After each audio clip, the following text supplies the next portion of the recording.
Good morning to you. I am Mark Sudduth, and here's what's up in the tropics. It is Tuesday, the 11th of October, 2022. We've got an area to watch here in the Bay of Campeche, part of the remnants of what was once Hurricane Julia. Now 60% probability of some development, and this is going to need to be watched because it could bring some rain and some squally weather, maybe even some windy conditions overall to portions of Mexico as this sits down there in the Bay of Campeche, kind of milling around for the next couple of days before a strong cold front comes through and shoves it back to where it came from, basically down into Mexico. I'll show you that in just a moment on the Euro animation. In the eastern Pacific, the remnants of Julia itself could make it over into the area south of Mexico, trying to develop some, really a low probability of that happening.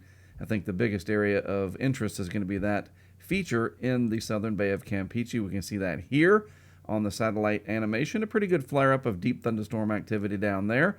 Water temperatures are plenty warm. I'll show you that in a moment. And then we've got the remnants of Julia down here south of the Mexican coastline. Interesting how the area has been split in two. Just a large area of disturbed weather, part of it in the Bay of Campeche, the other part down there in the eastern Pacific, separated by the landmass of Mexico and Central America. And we can see that very nicely depicted here on the vorticity signature. There's the energy associated with the system in the Bay of Campeche, and then here's our area associated with what's left over from Julia itself.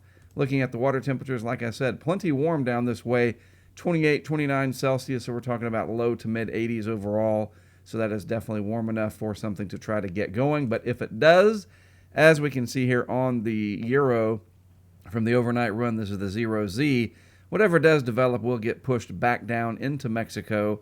But first, it could become a named storm, and if it does, it'll be Karl, K-A-R-L, high pressure to the north and east of the system over the southeast United States, plus the cold front coming through will help to keep that system squashed down into that region. Virtually no chance that it can get pulled off to the north and east towards the lower 48, the Gulf Coast to be specific. Doesn't look like that's going to happen this time around. That certainly is good news for that area, but again, interest down in this part of Mexico in the southern Bay of Campeche. Need to monitor this system closely. All right, that is it from me for today. I'm actually headed back down to Florida to retrieve a lot of the equipment that we set up for Hurricane Ian. We will gather some of that data, and I will be preparing a report to share with you all next week as we sort of sift through what we captured and try to make sense of it all. Have a great rest of your Tuesday. Thanks as always for tuning in to What's Up in the Tropics. I am Mark Sudduth. I'll be back with more for you tomorrow.